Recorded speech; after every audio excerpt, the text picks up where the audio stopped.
Just an update too, because I told you last night about how Andrew Twiggy Forrest was talking nonsense about climate change and renewable energy.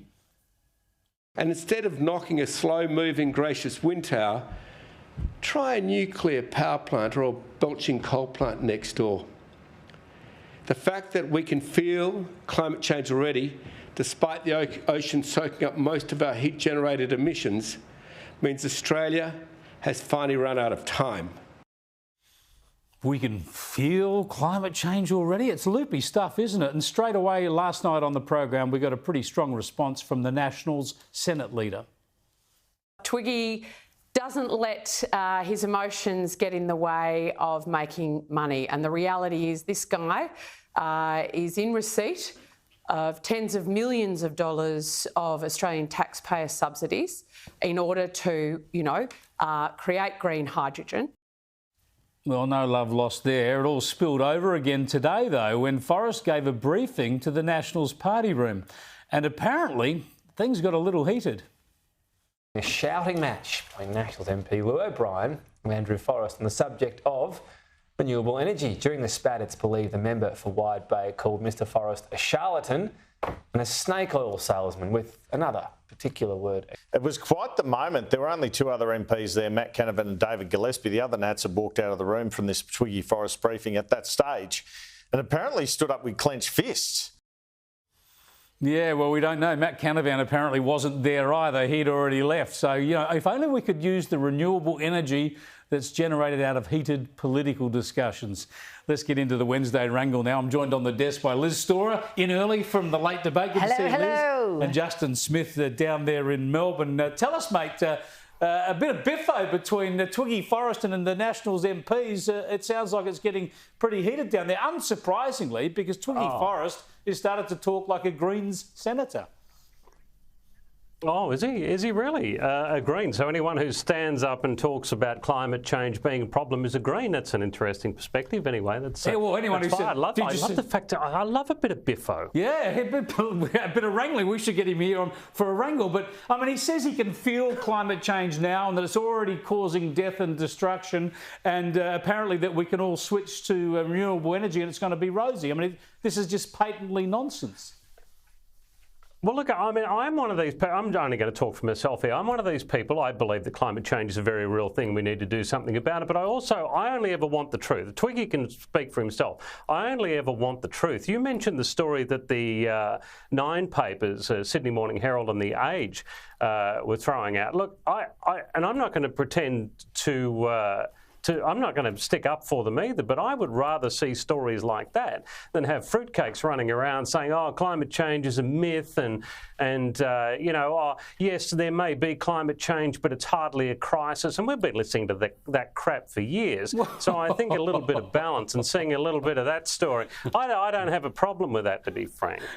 Saying it's not a crisis is really not batty, and telling people what the temperature's going to be in their suburb in 2090 is a bit batty. But let me just put it's over the top. It's over the top. It is over the top. It is over the top. Let me just put the wrangle on hold for 1 second. I'll come back to you in a moment, Liz, because Keith Pitt is now available for us in Parliament House, Canberra. I want to get onto this idea of this biffo with Andrew Twiggy Forrest in the Nationals party room. Keith, apparently you'd left by the time this happened, but how did the briefing go, and are you surprised it all got a bit heated?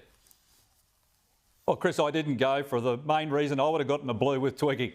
I mean, this is a guy that continually calls for the diesel fuel rebate to be removed from the mining sector, but his company takes a couple of $100 million from memory, and that you don't need legislative change for that not to be taken. They've just got to not put the form in. And I've got to tell you, mate, it is no surprise to me that Lou O'Brien's stepping up for his constituents, because they don't have $150 million yachts. They've got to pay their bills.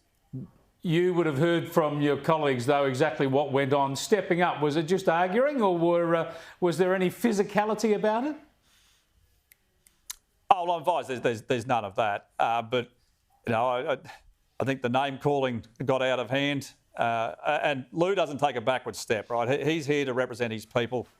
He's got a pretty tough history coming through. A former police officer, did a lot of pretty tough work in some tough regions. And the idea that everybody's got to pay more than they can afford, well, that's something that he opposes, and he opposes it strongly. So it's no surprise to me whatsoever. and I expect him to do it again. Yeah, well, I'd be happy to have a Thursday wrangle with Lou O'Brien on one side and Twiggy Forrest on the other if we could organise that. Now, I don't think it's going to happen, though. Just on the substance of this, though, I mean, I was staggered by what Twiggy Forrest was saying on Monday at the National Press Club. Now, on one level, it's just the absurdity of it, because we all know the transition to a net zero economy is massively difficult. It's not been done anywhere in the world, and all the technical advice, even from the International Energy Agency, now says it's impossible on current technology. So even putting that to one side, just the hypocrisy, because this man has turned himself into a multi-billionaire by exporting exporting iron ore. And the only reason that iron ore is valuable is because you use all these fossil fuels to turn it into steel. Yeah, spot on again, Chris. And I'll give a shout out to the people at FMG. They're working hard for Australia. They're paying their taxes. They're contributing to our nation. They're getting well paid for tough work, and good on them, and there should be more of it, not less.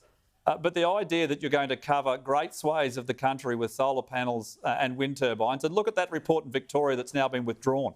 70% of agricultural land, and I'm advised that Mr Forrest said, well, farmers can just go and buy another farm if that's the one that's impacted. It's not that easy. And if you lose that much land, well, guess what happens to the price? It goes through the roof. I want farmers producing food, and I want power stations that produce power that is reliable and affordable, and that is not Labor's proposal whatsoever. Food from farmers, power from power stations. It doesn't sound like too much to ask for. Thanks for ducking in, Keith. I appreciate it. We'll let you get back to the parliamentary duties. Just before we wrap up this topic, your thoughts on it, Liz? It's hardly surprising that the Nats are going to react pretty strongly to some of the nonsense coming from Twiggy Forrest. Yeah, 100%. Read the room, Twiggy. Know your audience. This is the Nats party room. And I'm glad there was a bit of biff. I'm with Lou on this one, and frankly, I don't care what language you use. He was downright honest. No one should be listening to Twiggy on this particular topic. No one should be listening to anyone who's got this much of a vested interest in the barrow that they're pushing. I'm sorry, it means you don't really have that much credibility when you stand to gain so much by me falling for your BS.